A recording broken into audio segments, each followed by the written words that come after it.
Welcome to the deep dive. Today we're taking a slightly different look at the Palace of Versailles. We're going behind the gold leaf, really, into the everyday life of a servant. We're talking mid-18th century Louis VI's reign. That's right.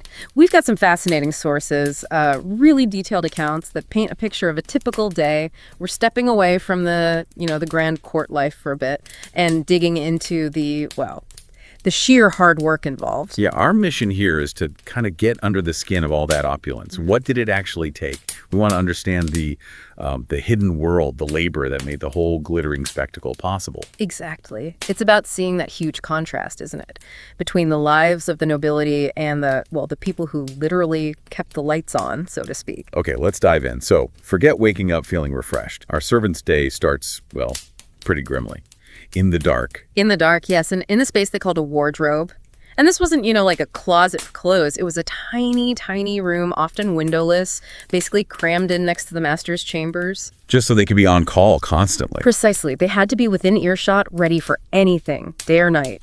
It says a lot about their lack of personal space or time. And the bed itself, not exactly luxurious. No, incredibly basic. We're talking a straw-filled mattress, probably on some kind of simple frame, that often took up the whole room, and it had to be folded up and put away every single morning. Wow. Folded away before the master even woke up. Oh, absolutely. That was crucial. You couldn't have the evidence of sleep or simple living visible. It had to look effortless for the master. So, okay, picture this. Total darkness, maybe a tiny bit of light under the door. Our servant fumbles for flint and steel, gets a candle lit. What else is in this little box? Not much. Maybe a stool, some worn-out shoes, their own simple clothes folded neatly. It's such a stark image compared to, Versailles. It really throws that whole dazzling image into sharp relief immediately, doesn't it? It does. Right from the start, you have this extreme contrast. Spartan living right next door to, unimaginable wealth. You have to wonder what that felt like day in, day out. Yeah, definitely. Okay, so at this tiny space, they get dressed. What was the standard uniform, so to speak? Well, at this early hour, it's practical. A simple linen shirt, dark breeches, a waistcoat, probably in the master's colors, the livery, but maybe a bit muted, modest braid, perhaps. Likely hand-me-down. Very likely. But the sources suggest they took real pride in keeping them clean, mended, appearance mattered, even for servants. Yeah. And maybe a brown wool jacket over that for warmth. It was cold in those corridors. And hair. We think of the big powdered wigs. Not yet. At this hour, it's just tied back neatly. Practicality first. Later, yes, if they had duties that involved being seen by the court, then the powdered wig, the finer livery, that would come out. Ah, okay, so different levels of formality depending on the task. Exactly. Comfort and quiet efficiency are key right now. They need to move without drawing attention. Right. So dressed, candle in hand, probably a tin lantern. Now they have to navigate the palace before anyone else is really up. Yes, and this is where you really see that upstairs-downstairs divide. They wouldn't be using the grand staircases or the gilded hallways. They had their own network. What were those like? Narrow back passages, utilitarian, uneven wooden floors, maybe cold stone, dimly lit, shadowy. Imagine just the sound of your own footsteps, maybe the creak of the building, a distant drip of water. It sounds atmospheric, but maybe a bit spooky too. Definitely a world away from the public face of Versailles. These were the hidden arteries, the service corridors. And they used separate stairs too. Oh, yes. Narrow, winding staircases tucked away, completely unseen by the nobles. You had to know the layout intimately, all the shortcuts, the hidden doors, just to get around efficiently. And there's that detail, isn't there? About sometimes passing a concealed door that led eventually towards the king's own apartments. Yeah, imagine that. Just feet away from the absolute center of power, but existing in a completely separate reality. It really hammers home the rigid structure of that world. That hidden geography reinforcing the social hierarchy. Absolutely. It kept the labor invisible, made the whole thing seem effortless, magical almost, when in reality it was run by this huge, unseen workforce. Okay, so the first actual task, where are they headed? Down into the sort of underbelly of the palace, to the scullery, the mission, fetch hot water for the master. Not exactly flicking a switch on a kettle. Not even close. Think about the journey first. Down those narrow stairs, maybe through basement corridors, you'd start to smell the wood smoke from the kitchens, feel a bit of warmth. Because the kitchen staff were already working. Oh, long before dawn. Keeping the fires going was a constant job. Absolutely crucial. So our servant arrives, perhaps in a secondary kitchen area, vaulted ceilings, maybe lit by just a few flickering oil lamps. And who's there? Maybe a young kitchen maid already scrubbing pots or tending a fire. It really drives home how early the day started for everyone in service. What were the typical hours like? Brutal, really, often starting around 5 a.m., and they could easily work for 15, 16 hours. It was relentless physical work. Right. So fetching the water, was it just a small jug? Probably not.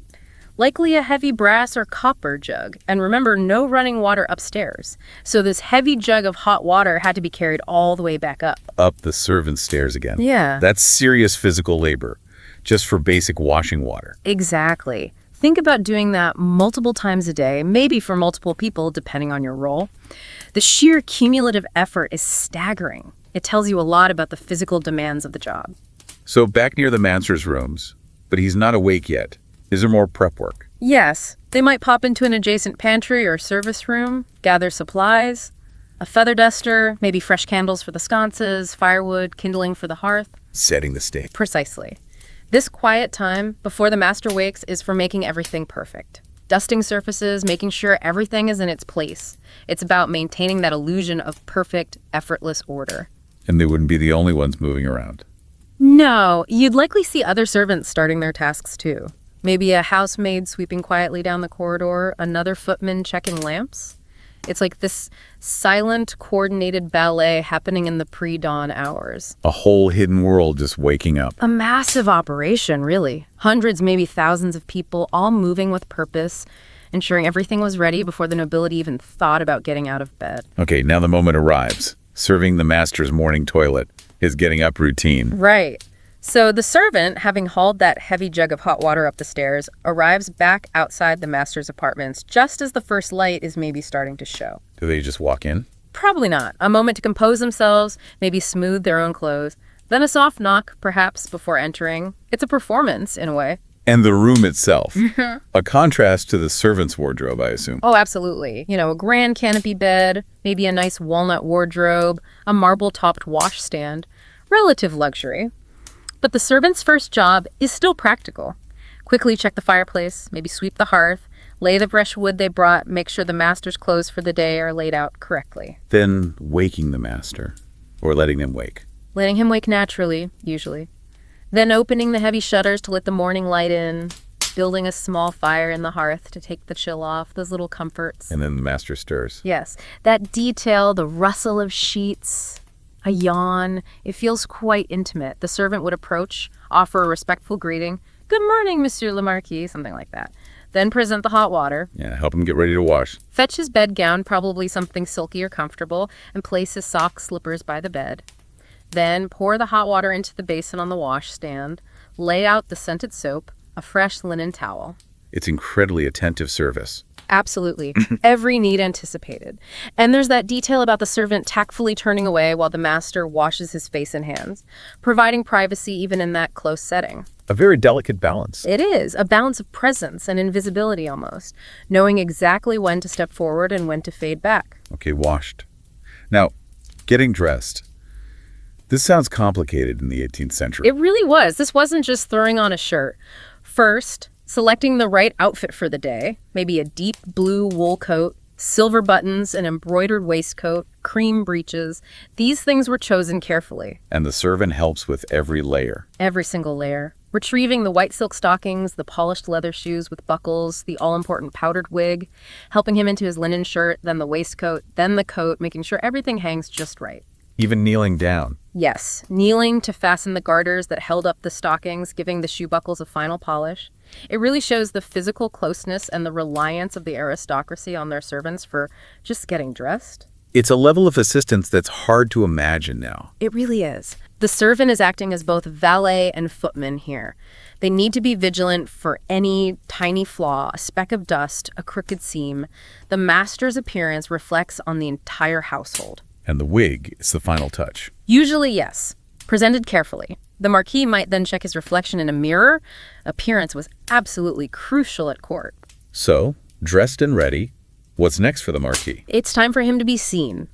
He might need to attend the king's grand lever, that very public ceremonial awakening of the king, or at least make an appearance in the royal antechambers, pay his respects, network. Ritual and etiquette were everything. Completely. Your presence, your dress, your interactions, it all mattered for your standing at Versailles. It was a constant performance. Does the servant offer anything before he leaves? Often, yes. Maybe a small cup of hot chocolate, which might have been prepared earlier by the kitchen staff and kept warm. A little moment of refreshment before facing the court. And the servant just stands by quietly. Stands by, ready but unobtrusive, while the master drinks. Okay, the Marquis is about to head out. Does the servant have tasks while he's gone? Absolutely. The work continues. First, retrieving the master's hat, maybe his cane or sword, depending on the day. Getting any last-minute instructions. Like what? In our sources, it mentions being told to air out the study and sort through any letters that arrived. Then, opening the door for the Marquis, watching him kind of shift into that composed, formal, courtier persona as he steps out. It's like watching an actor step onto the stage. In many ways, yes. And then, the moment the door closes, the servant turns back to the tasks. Gathering up the used linens from the toilet, straightening the bed properly, making the room pristine again. Back to that cycle of tidying. Exactly. And airing the study, opening windows, letting fresh air circulate. Dealing with the letters, sorting them, perhaps by the sender's seal or perceived importance, placing them neatly on the desk. Preparing the fireplace in the study for later use. Always thinking ahead. Right. Always anticipate, okay, it's getting later in the morning. What about breakfast? Time for another trip downstairs. It's maybe 7:30 now. The servant needs to fetch the Marquis's breakfast from the kitchens. But the palace is busier now, right? Much busier. The corridors would be starting to fill up with other courtiers, visitors, officials, petitioners.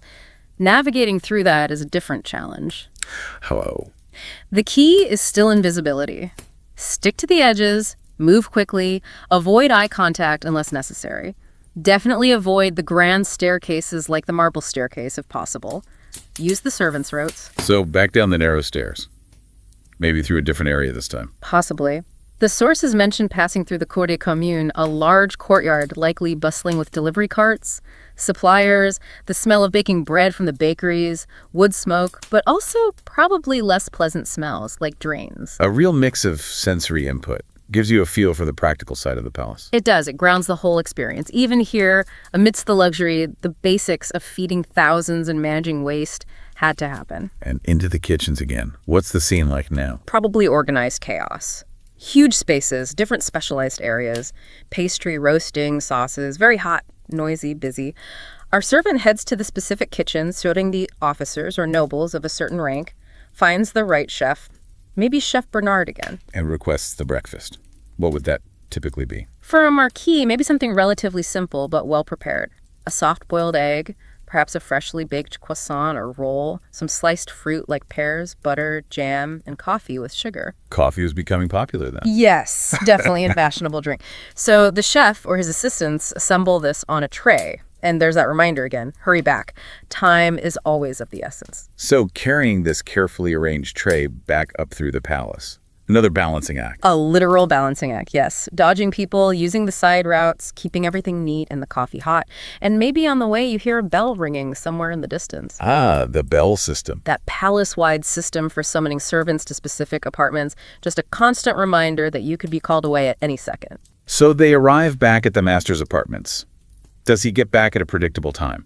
Often, yes. The timing of court events was fairly structured. So the servant arrives, perhaps just as the Marquis is returning from his morning duties. Perfect timing. And the routine continues. Exactly. Announce breakfast is ready, set the tray down, perhaps on a small table, help the Marquis off with his cloak or hat if he wore one, then melt into the background again. Let him eat in peace. Let him eat, maybe read through those letters the servant sorted earlier. The servant is present, attentive if needed, but silent, allowing the master his private time. Until he's finished. Then clear away the breakfast things, maybe offer more coffee or water. And then it's on to the next set of tasks for the mid-morning. Does it ever slow down? Not really, just shifts focus. First, those used breakfast dishes need to go back down to the scullery. That cycle of clearing and cleaning is constant. And then? More errands. Yes, the master might have specific requests. Our source mentions being asked to visit the tailor, who also worked within the vast complex of Versailles, to check on a new waistcoat that was ordered. So another journey through the palace, Maybe seeing different parts again? Exactly. This might take the servant through less commonly seen areas, maybe up into attic levels where workshops or storage were located, perhaps past areas used for the opera scenery, maybe even catching a glimpse through a high window into the royal chapel while a service is going on. Little snapshots of the wider palace life. Yeah, fleeting moments. So they find the tailor, Monsieur Leclerc, collect the finished waistcoat. Maybe it's a particularly fine embroidered one. Perhaps relay a message back from the tailor about an alteration needed on a coat. Acting as a go-between. Precisely. Then back to the Marquis presenting the new waistcoat. And the source mentions the Marquis is quite pleased with it. These details of clothing were hugely important for status. It shows how much these material things mattered in that world. Okay, midday is approaching. What does that mean? Dinner. Yes, the main meal of the day for the nobility was often around midday or early afternoon. So the servant needs to help the Marquis prepare again. Maybe change into a slightly different but still appropriate day outfit. And is he eating alone? Not always. In this account, he's dining privately with another nobleman, the Count de Rohan, in the Count's own apartments within Versailles, so the servant accompanies him there. Does that mean working with the Count's servants? Yes, Yeah. exactly. It shows that interaction between different noble households. Our servant would likely collaborate with the Count's staff, maybe helping set the table, ensuring everything is ready for the meal service. And serving the meal itself. Yes, a multi-course affair, even for a private dinner. Soup, fish, perhaps roast fowl, vegetables, maybe a pudding, fruit. The servant, along with the Count's staff, would serve each course, clear plates, pour wine, all while maintaining that discreet presence. Hearing everything, saying nothing. That's the key. They'd inevitably overhear court gossip, political talk, personal matters, but absolute discretion was vital. You had to be a blank slate outwardly. What happens after the meal? Once the nobles finish eating, perhaps retiring to another room for coffee or conversation, the servants clear everything away. Plates, cutlery, linens, back down to the respective sculleries. And is there any interaction between the servants then? Sometimes brief moments. The source mentions our servant briefly overhearing the Count's valet talking about secret passages or shortcuts within the palace. Little bits of gossip shared amongst the staff. More hidden knowledge. Adds to the mystique, doesn't it? It really does. These servants knew the palace's secrets, its physical hidden corners, probably better than the nobles did. So after this midday dinner, does the pace finally slow down a bit in the afternoon? It seems to, yes. The servant returns with the Marquis to his apartments. The palace itself often felt a bit quieter in the early afternoon after the main meal and before later social activities. What does the Marquis do? He might settle down to write letters, read, or perhaps deal with estate matters. He asks the servant for quiet. Which gives the servant a chance to. Catch up on more routine, quieter tasks. Polishing the wooden floors in the antechamber, maybe carefully dusting furniture or objects, that constant upkeep. And the sources mentioned this might be a time for the servant to reflect a little. Yes, these quieter moments sometimes allow for that. Thinking about the routine, the strangeness of being so close to immense luxury but never partaking in it. Maybe a feeling of, well, stability. Despite the hard work, it's a job, a structured life. Comparing it to maybe what they imagined palace life would be like as a child. Exactly. The reality versus the fantasy. The sheer amount of physical labor involved rather than just, standing around looking decorative. But there were small positives. Yes, the camaraderie with other servants was probably very important. Shared experiences, mutual support, and the occasional small perk. Like what? Well, after the Marquis settles for a short afternoon rest in his study, asking the servant to wake him in an hour, our servant might get a proper, brief break. Where would they go? Maybe slip out into one of the less formal interior courtyards, catch a bit of sun, chat quietly with other servants on their breaks, a valet from another household, a footman. Sharing news or just relaxing for a minute? Just a moment to breathe. And the source mentions accepting a leftover tartlet brought out from the kitchens by a friendly cook. Those little kindnesses and treats would have meant a lot. A small taste of the palace's bounty. A very small taste, yes. But welcome nonetheless. Okay, break over. Time to wake the master. Yeah. What's planned for the late afternoon? A walk in the gardens, perhaps. So the servant wakes the Marquis, as requested, helps him adjust his attire if needed, maybe just ensuring his wig is straight, shoes are clean. And accompanies him on the walk. Yes. Walking a respectful distance behind, carrying perhaps a light wrap in case the weather changes. Observing the incredible formal gardens, the fountains, the statues. Also observing the Marquis' interactions with other nobles they might encounter. Still on duty. Even outdoors. Always. Ready to assist, fetch something, carry a message. It's a change of scenery, but the role remains the same. As dusk starts to fall, they head back inside. Right, back to the apartments. Now the evening routine begins. Lighting more candles and lamps as the natural light fades, and preparing the master for his evening activities. Which means another change of clothes. Often, yes. Evening required more formal attire. Perhaps a richly embroidered coat, the new green waistcoat collected earlier, fresh silk stockings, different evening shoes, lace cuffs, a fresh lace cravat. Hair might need repowdering. It sounds exhausting just managing the wardrobe changes. It was a significant part of the job, ensuring the right combination was chosen, everything was perfectly clean, pressed, and put on correctly. Is there an evening meal before he goes out? Often a lighter meal, sometimes called a collation, before later engagements, maybe some broth, bread, cheese, a little watered wine, served relatively simply in his apartments. And then, dressing for the main evening event. What is it tonight? A late-night card game, apparently. So this requires the full evening ensemble, assisting the marquis into a freshly starched shirt, the new waistcoat, perhaps a velvet coat, the proper evening shoes, tying the lace cravat just so. And the wig again? Yes, preparing his wig with fresh powder, maybe a bit of pomade to hold it. It had to look immaculate. Finally, presenting his tricorn hat and maybe his dress sword if he's wearing one. Ready for a night of high-stakes cards and socializing. Exactly. The servant sees him off and then has their own set of evening duties while the master is out. The work never stops. What needs doing now? Securing the apartment for the night, closing the heavy window shutters, making sure lamps and candles are lit appropriately, not too many, maybe just enough for safety and eventual return. Tending the fires, perhaps letting the study fire die down, but keeping a small, low fire going in the bedroom hearth for warmth. And preparing the bedroom itself. Yes. Turning down the bed covers, laying out the master's nightshirt, placing a carafe of fresh water by the bedside. And the less pleasant tasks. Indeed. Cleaning and emptying the chamber pot. An essential, but obviously unglamorous part of the job. Then washing their own hands, doing a final tidy up of the rooms. What's the atmosphere like in the palace late at night? Probably quite varied. Some areas might still be buzzing with parties or gambling, music drifting from somewhere. Other wings, especially the service areas, would be much quieter, darker, settling down. And the servant waits. Yes. Maybe finding a chair in the antechamber, dozing lightly, but always listening, waiting for the sound of the marquis's return. He couldn't fully relax until the master was back and settled. And finally he returns. Sounds like he had a good night. The source says he returns in good spirits, perhaps having won at cards. So the final duties of the long day begin. Helping him undress. Yes. The reverse of the morning ritual. Carefully removing the wig, taking off the coat, waistcoat, cravat, shoes, helping him out of the finer clothes. Slight now.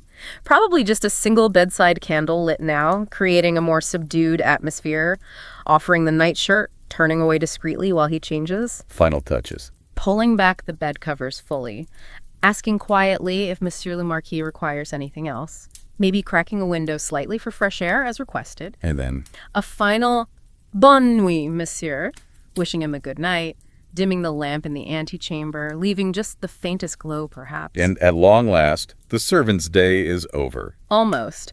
Now they can finally retreat to their own small space, that wardrobe or closet room.